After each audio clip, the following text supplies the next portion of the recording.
All right, it's that time. Time to check in with the president, David Chartrand. Good afternoon. Hello. Hi. How are How you you? doing? Good. How are you? Good, good. I can't hear you well, so let's see. I'll put my volume a little higher. Oh no. There you are. Can you hear me Hello. good? Yeah, I can hear you good. Oh, good. I don't have my little tiny things I shove in my ears there. Let me start off. Right now, I'm actually at the Victoria Inn with the 60 Scoop Residential Day School Survivors Symposium. It's our second one, and it's going very, very well. Of course, there's a lot of emotion laid out in this types of events where people talk about what happened to them when they were scooped up and stolen from our families and sold away as cattle and as animals, basically, and given away to others and sold for $10, and there's receipts for that, sold for $25. Right. And they're just given away as of no value. And then not only do they face that discrimination, they also face, some of them face sexual abuse and, of course, physical and cultural robbery of their entire idea of who they are and who they've always been. So it rolls out quite emotional in many ways. But it's great to see such great pride in their people that, they're seeing their government standing up for them, fighting for them, and moving the agenda forward. So it's good to know that we still can do things. And of course, we filed a lawsuit against the federal government of Canada on the 60 Scoop because we believe, again, for too long, they've been talking to negotiate with us, and every time we start negotiations, another class action lawsuit came in to play. All negotiations came to an halt. This has been going on for at least close to 10 years. So we decided no more. Last year, we decided to file a lawsuit against them. And we're also intervening in what's called Warley. People have probably heard this one. It's a class action suit started some time ago and asked to definitely deal with some of the 60 Scoop. We intervened. We requested to intervene because when class action lawsuits are started, usually they're by law firms, and law firms then decide what's best for you. They don't even ask you. They just decide. They point to a couple of people just as face figures. They'll choose maybe a Métis person somewhere. It might not even be a Métis person. They'll call them Métis, and then they'll choose a First Nation. They'll choose an Inuit, and they'll say they represent these people who represent everybody. And so a lot of people, of course, don't have the energy, their time, or the money to go and figure out what the hell's going on. And so the lawyers decide your fate and your future. So that's something we can't stand for. We can't just let lawyers decide what's good for our families or our people. And I know in the discussions I've had last year with our symposium, our survivors talked about, sure, $20,000 lawsuit equal to the First Nation is symbolic in many ways, but what can $20,000 really do for you in the long run? It's important, trust me, respectful some ways, and an apology is essential. And so, but what's more important is what our people are pushing is that there's got to be long-term programs. I'm talking decades long. Right. That these programs of dealing with addictions, mental health, psychologists is necessary, getting all kind of fields of support because they went through hell and back. And a lot of them don't know how to even parent today because of that. Right. Or they have trouble being a parent today. And their kids look down on them. They say their kids look at them saying that they're a failure, or else they end up turning into alcohol as a way to stop the pain of just, such massive abuse that took place in one of the farms or one of the homesteads somewhere. And they then turn to alcohol to hide the pain because they have nowhere to turn for support. They don't have the money to get mental support. Canada still denies their responsibility for the Métis when it comes to health in this country, which is unfortunate, and I could talk about that a little later. But really right now it's about the 60 Scoop, and they are very pleased. And, of course, we issued some checks today. As I announced on Métis Hour already, we have already issued a commitment by our government, Métis government, not the federal, not the provincial government, our government, issued a grant system, basically kind of a loan system.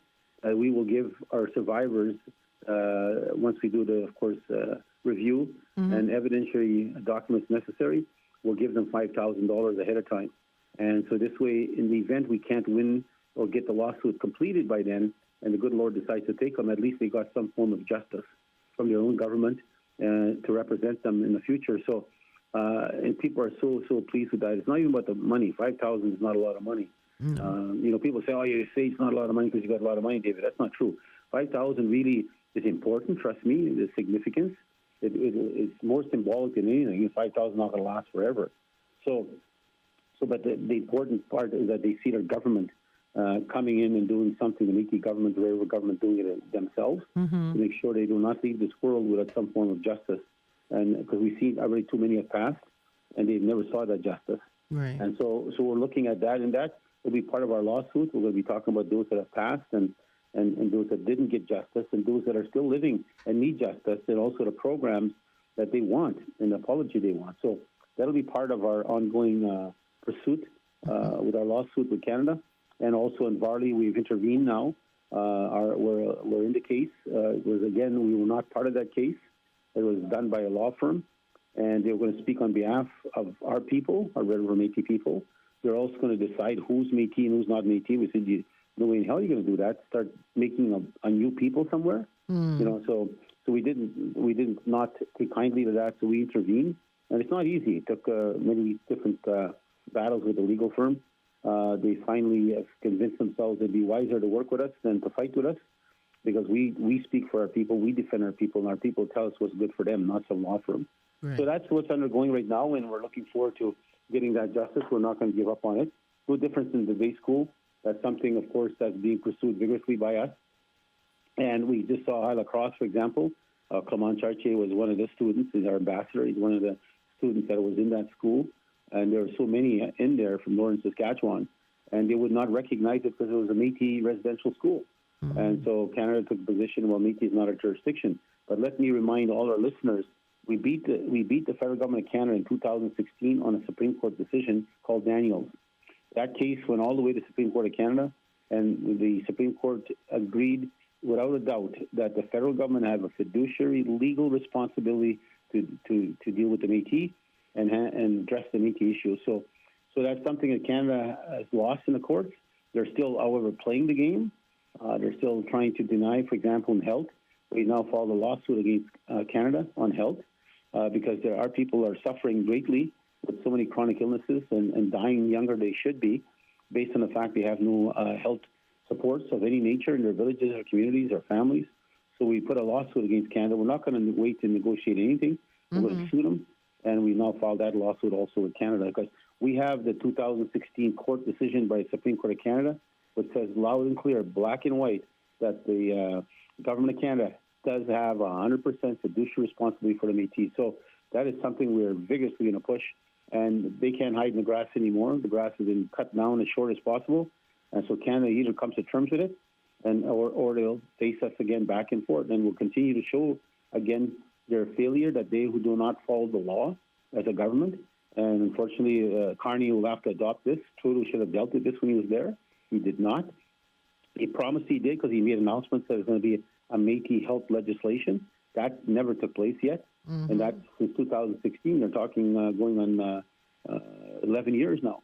And so from my perspective, I think it's sad to see that as Métis, we pay taxes by the billions, and yet we can't get any health support to help our families and our people. So those lawsuits are moving forward, and we're going to continue to pursue until we get justice for our people and make sure that at the end of the day, the people realize that the Métis government, the Red River government will always be here to stand strong and protect them. So it's something very important to recognize because I think we need to keep the government to the fire. We need to understand that this is not something they think they can walk away with. This is not the days of the old where you can come in your house and take your children, rob you of your children and sell them to the United States or somewhere else and get away with it. Right. Those days are gone. And now they better realize we've got the ability to protect ourselves legally, politically, and we'll do everything in our power to defend our people. So I'm not sure if people saw the news. There was the Flett family. Lawrence Flett, I believe, is the father. Lawrence from Duck Bay. Bertha is the mom, and Bertha passed now, and she's a Delaron.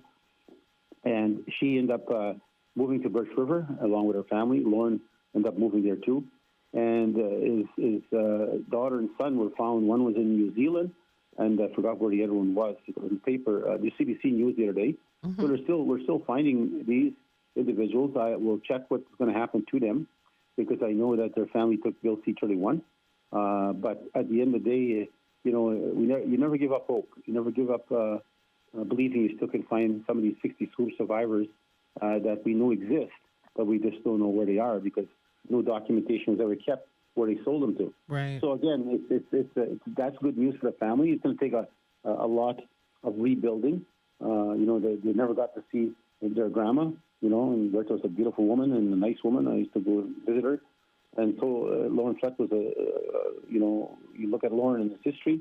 Lauren was a very respectful man. I got along very well with Lauren and also with the rest of the brothers.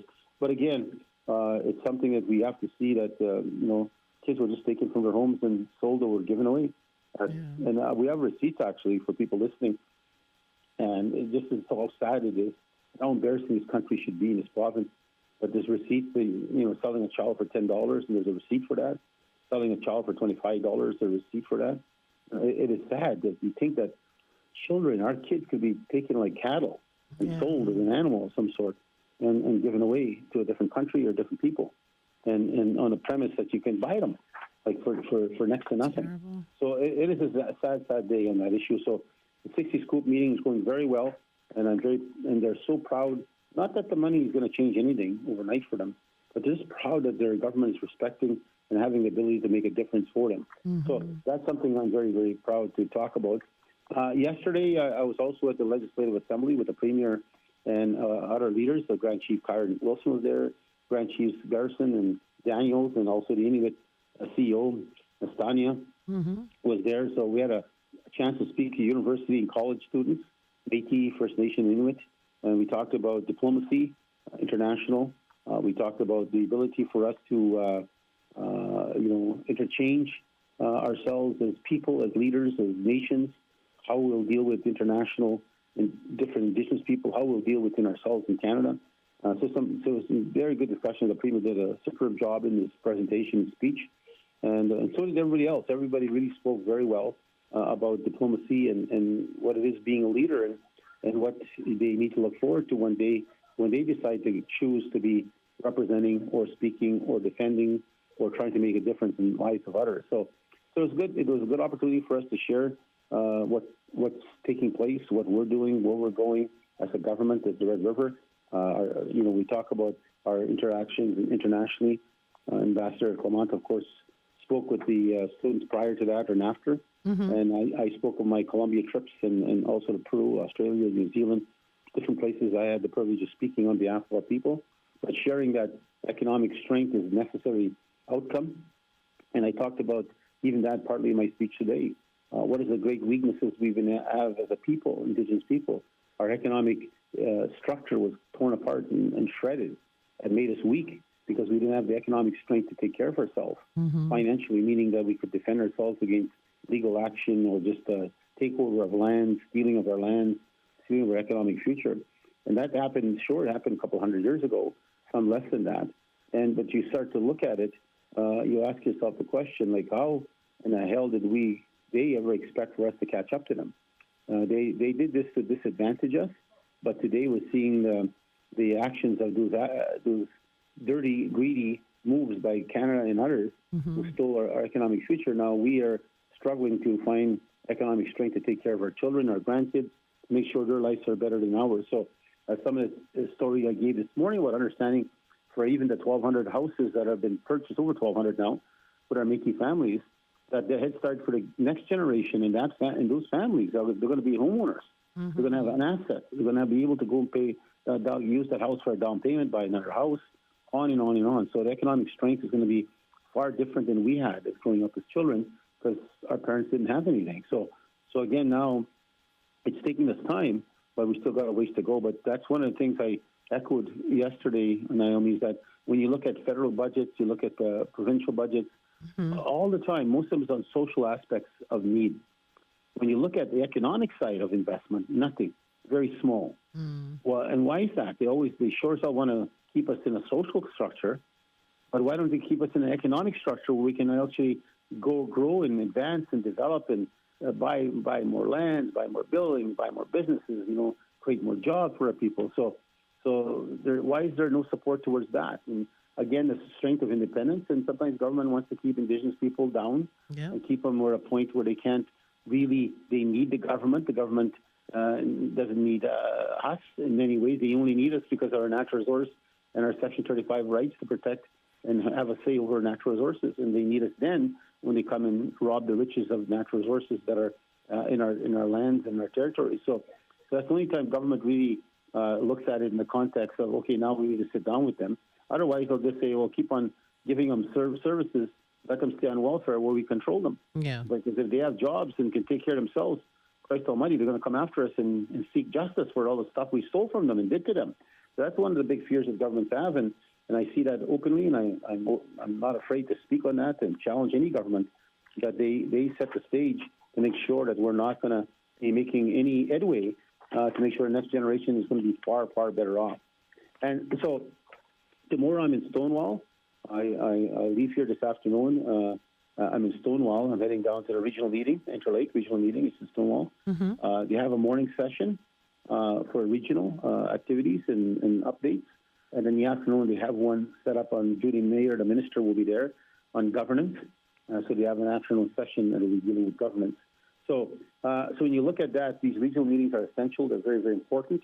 Thompson just concluded theirs, and there's more coming, of course, throughout before we have an assembly coming up in the fall.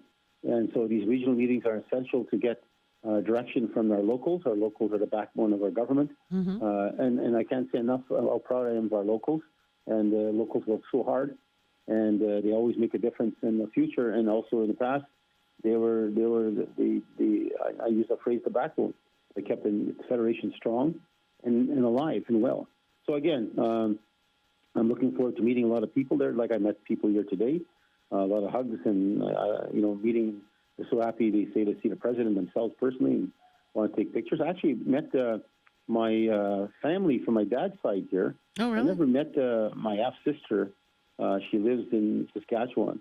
I met her daughter and her granddaughter here. They want to take pictures and come give me a hug and say hi to me and remind me I have relatives out there from my father's side. So I would like to see my half sister. I guess her name's Lorraine. I've never met her in my life. She lives in Saskatchewan, so maybe I'll have a chance one day to meet her. And but it's good to see them coming here to be part of our conference and to recognize that what we're doing is so important in the context of seeking justice for our people. At the same time, they want to meet their uncle and come say hi and introduce themselves. So I was very proud to see that. But they too went through, of course, 60 Scoop and residential school matters as growing up in Saskatchewan. So I'll get a chance to hopefully see my half-sister one day. And I told them they're more than welcome to come see me anytime they want. Now that I know that they're there. Yeah. So as I said, I was not raised by my father. I was raised by my mother. And so it's nice to know you have other family out there. But it's like trying to find them later in life, like the 60 Scoop survivors, and try to reunite and rekindle of a family that you never knew you had. Right. And so it'll be challenging, but I look forward to that. Also, by the way, I don't want to forget there's a funeral coming up right now. In fact, there's one happening right now in probably Evan Floor, Bacon Ridge. Larry Flett gave me an update. James Shuttleworth passed away. He's a bus driver for forever. Everybody knew him as Jimmy Shuttleworth from Bacon Ridge. Mm-hmm. And he drove the bus for decades. And I guess what was really beautiful to see is that I think it was about estimated 20 school buses and driving behind in the hearse on the way to the funeral. So it's great to see such respect and pride given to, I think Jimmy was in his 80s, and he ended up leaving this world. And it was good to see him personally being recognized and honored by his fellow colleagues. So, and of course his family and the proud Métis community of Bacon Ridge. And of course he was connected to Evan Flow, which is right next door. Also, I end up meeting one of the Orders of the Sash recipient, Michael Bellemere, and they had a chance to come say hi, and I think he was honored some years ago, and it was great to see and shake his hand. He actually had a musket back in, he believes, the reference of the documentation they have there, it could have been Riel's musket. Wow. And I'm not sure Riel carried weapons, but he could have had it as a gift because Riel was really well received by First Nation and Métis. Of course, Métis loved him, and so did the First Nation. So they cared a lot for his leadership and respected his ability to negotiate And talked about diplomacy yesterday. We talked with students. Riel was able to bring Manitoba into Confederation, also Western Canada into Confederation. So, and I reminded the students there, he was just in his early 20s, and he was the first premier of Manitoba. Right. So we had a little chuckle there about they're saying that Bob Canoe is the best premier in Manitoba, and I said, well, I agree he's the best premier. But he's the best second premier of Manitoba. Riel is the best premier of Manitoba. So we had a good chuckle there yesterday, back and forth. So it was really good to see such humor. They had the cowboy there, Coyote, doing whatever, making his coyote sounds, and I won't even try to copy that.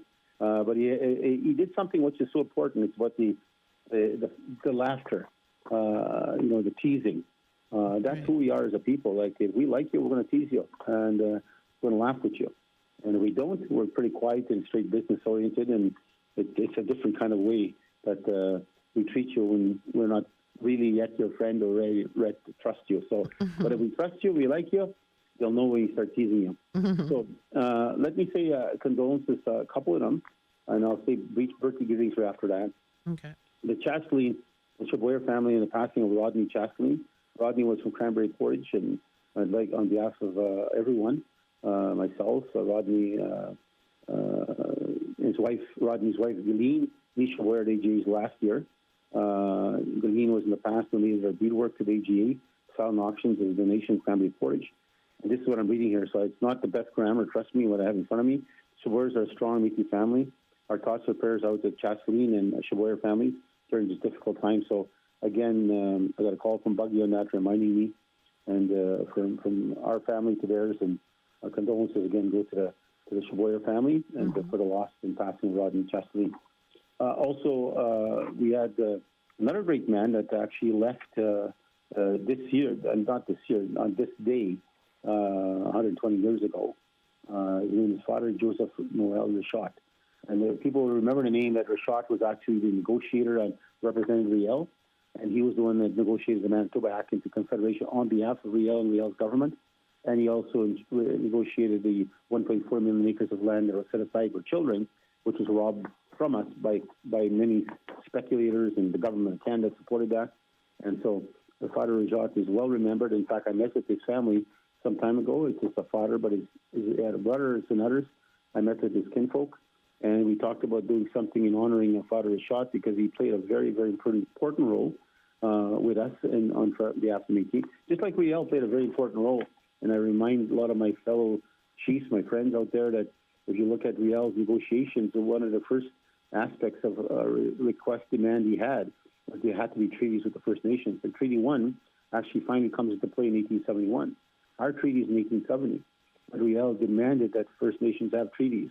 And so because the First Nation trusted him to negotiate on their behalf and lead. So I think there's a lot of history is forgotten sometimes. I think we need to remind ourselves to learn from our history. Now, let me say some birthdays here and some greetings. Okay. I was going to Archie Brockenyer. Of course, Archie's in damn good shape. You see him. He's a miracle how young he looks for how old he is. But again, say a big hello to Archie. He was able to listen for the past couple of weeks because his radio was broken, and he was quite sad for that. I sent him a new radio this week.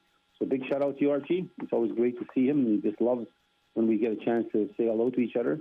And I know he wouldn't miss Métis Hour again. So I also want to say greetings to David Moody of Farm from up north there.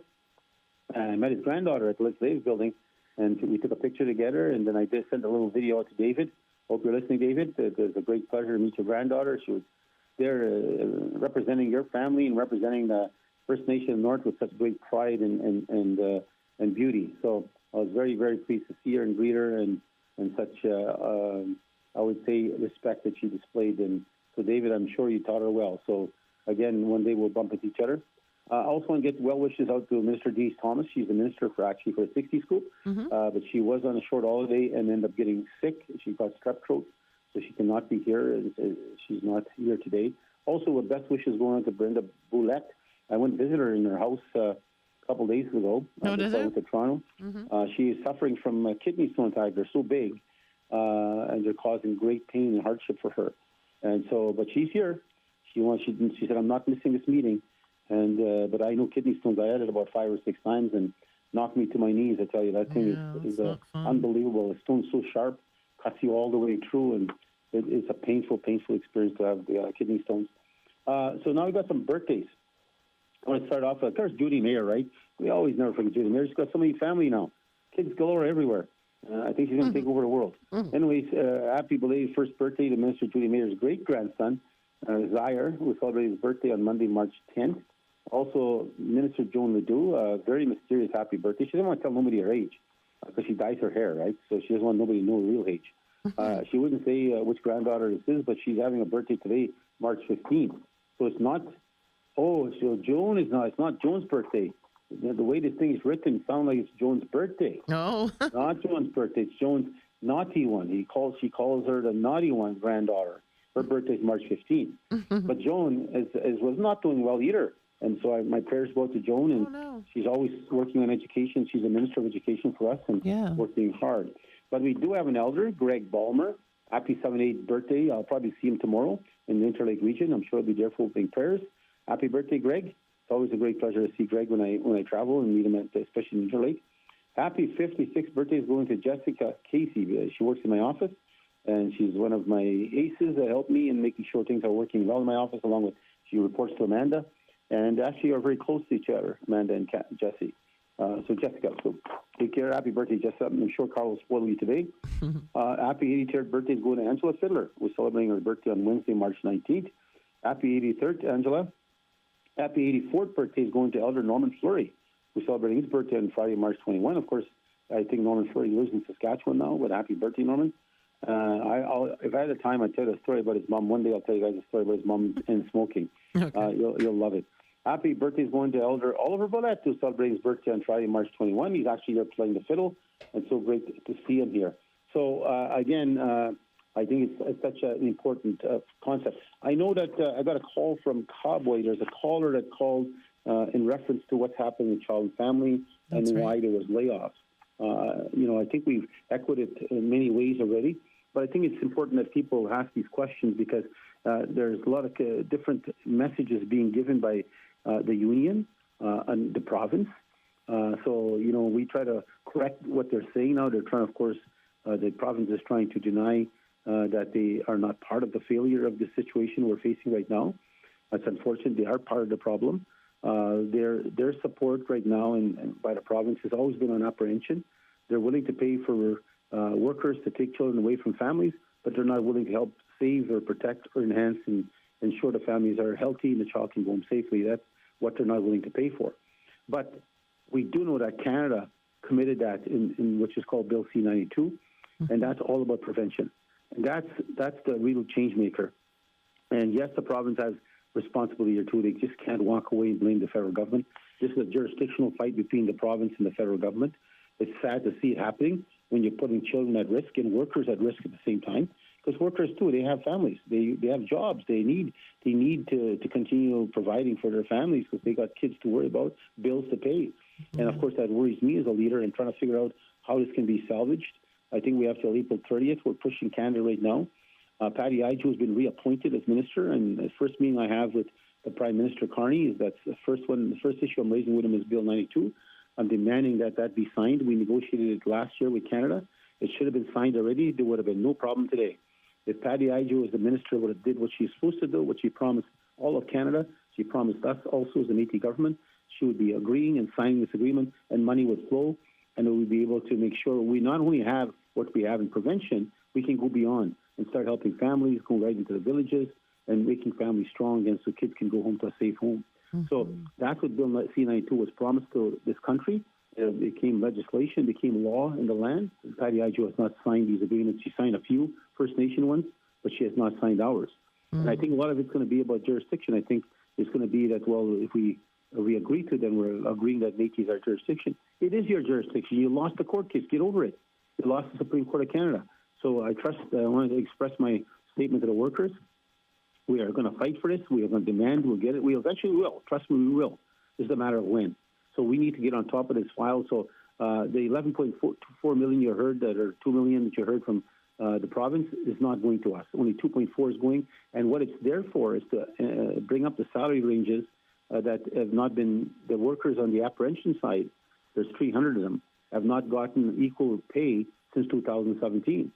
So this 2.4 million is to ante up their salaries, and they're still going to be behind the provincial government system, because the provincial government pay more. They have more added sections available to them to increase their salaries than we do. So, but that was one of the things we negotiated for years, to get equal pay for our workers, because they have equal jobs, same jobs, same potential, same strength of education, all of the things that are necessary. So why were they being paid less? Again, it's wrong for the province. So that 2.4 million is going for that. I know the union said it should be going for keeping prevention workers, but if that's what they wanted, I'd give them that in a heartbeat. If they said yes, then it means we'd be able to at least keep 1/4 of our prevention care workers. But we can't, because that money is set aside directly for salary increases to make sure that they're comparable to the non-Indigenous agencies. So the union knows that. I don't know why they're playing games by saying opposite, that there's millions. They misunderstood the millions. The millions are going to First Nations, not to us. And going to some new agencies that the province is opening up for First Nations. So a lot of them against First Nations. Good for them. Their salaries are behind too. I'm very, very pleased that they're getting their money. They're getting a lot more than we do, but I'm very happy for them. But again, for people out there, I guarantee you I don't want to lay them off. There's no way we can keep them at this point in time until Federal Canada comes to their senses, signs the agreement, gets the money flowing to us, and we'll hire them back. We're trying to find other jobs in our government also for them. We're looking child care centers and all the other scopes of opportunities that might be available for vacancies in our government. So, but again, this is not over with. I want them to understand that we're not giving up on this, and we're going to fight like hell that they get their due justice too. And even if they come back, they're going to be underpaid.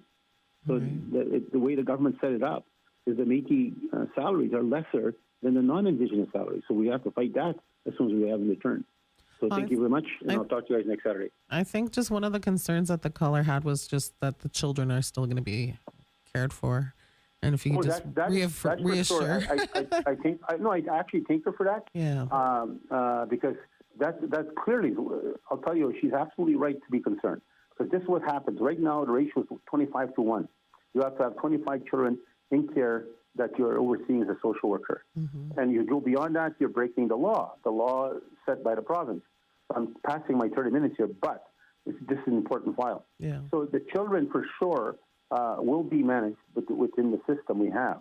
However, now that these workers are very essential for the future and helping the child care workers that are in the front lines doing the apprehension side, they'll have now carry the burden of these prevention workers. Because now there's no one working with the families. There's no one trying to strengthen the families, help the families heal, help the families get strong, help the children. I'm worried about our children aging out, because we still keep them to the age of 29. What's going to happen to them? They're going to be homeless? What's going to happen to them? And that's what I'm telling the province and federal government. I will hold them 100% reliable responsibility if anything happens to our children out there. And because it worries the hell out of me right now. Like, if that's how they think that they're going to have a jurisdictional fight about who's going to pay what, while we're letting these kids get at risk and these workers be laid off, it's absolutely absurd. Not in this day and age, not how rich this country is. So, from my perspective, I thank her for calling in. I thank her for being concerned. We are concerned like everybody else, but our office is assuring us that it'll definitely cause a great strain to our workers right now, because we'll have to do a lot more extra work beyond what they should be doing in the first place. So then when you do have too much files, you have too much work, that's when mistakes happen. And that's what's dangerous about this issue. So thank her for calling, and thank her for being worried, because I think all of us are worried.